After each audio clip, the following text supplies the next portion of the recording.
So, one common argument that Muslims make against the doctrine of the Trinity is that the doctrine of the Trinity is not monotheistic, meaning that it is and it cannot be a belief in one God. How can there be one and three at the same time? So in the same way, of course, continuing the same line of argument, there's a man by the name of Bilal Phillips. He's got a PhD in Islamic studies. He is a Muslim scholar. He wrote a book called Tawheed. Now, in this book, he's basically discussing monotheism, and what he does is that he engages with the topic of monotheism, and then he basically shows that every other idea, including Christian idea of monotheism, fails because monotheism has certain criteria and certain categories which must be met in order for anything to be monotheistic. So Dr. Phillips maintains that in order for anything to be considered as monotheistic, any doctrine of God, it needs to maintain that God needs nor has any partners. He cannot have any partners, okay? Number two, that God has no contradictions within him. Number three, that God lacks humanity. Number four, that God is not a created being. And number five, that God alone is due our worship. So therefore, for anyone to go against one of these criterias, it somehow is against the doctrine of monotheism. Now, I would like to say something, and that is, Dr. Phillips and all my Muslim friends, we Trinitarian Christians agree with what was said. We agree that God cannot, nor does he have any partners. We agree that God does not have contradictions within him. We agree that God lacks humanity and that God is not a created being and that God alone is due all our worship. We as Christians, Trinitarian Christians, do not disagree with this fact.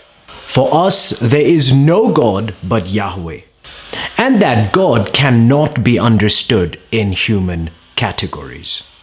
At this stage, I think Dr. Phillips and most of my Muslim friends have made an error because, forgive me to say this, it seems because of a hardness of heart. And that error is this, that Christians believe in three beings.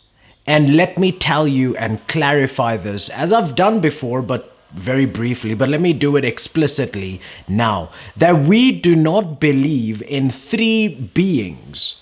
We as Christians, when we talk about the Trinitarian God, we are not saying that he is three in being or he is three in essence, but that he is three in persons. Now, the issue over here is this, that the Muslim friends have done this, that they have in their minds confused the two words being and person. Those two words are not synonymous.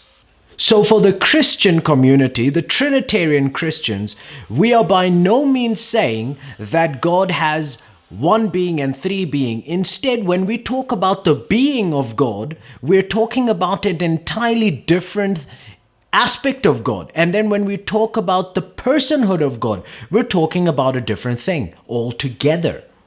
So, my Muslim friends, understand this, that we worship one God, one being, one essence, like you yourself do. We are not different in that belief of monotheism.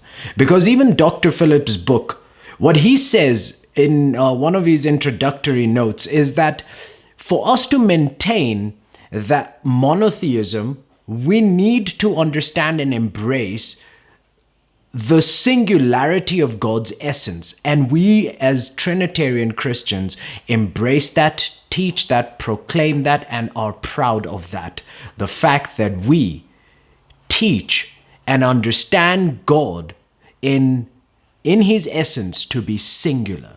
He is not plural in being, but that his personhood, when we talk about God's personhood, it's talking about a completely different subject than when we're talking about the being and essence of God.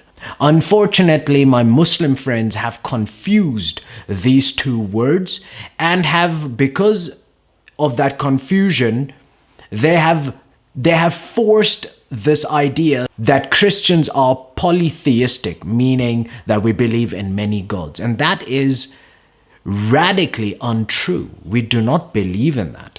So my Muslim friends, I'd like to encourage you is that when you start thinking about the Christian doctrine of the Trinity, understand this difference of the usage of words, being and person. What are we talking about when we talk about the being of God? And how do we understand the being of God? Do we understand do we understand it in plurality, or do we understand it in singularity? And what do we mean by when we talk about the personhood of God?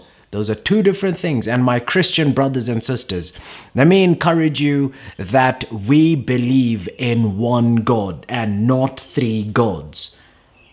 And I hope that I have been able to clarify for you what I mean by the fact that we are monotheistic, that we believe in one God. I hope this video clarifies very briefly a few misconceptions, and that it will create a proper platform for us to begin talking about the doctrine of the Trinity and monotheism. Thank you for watching. My name is Shamoon, and I'll see you soon.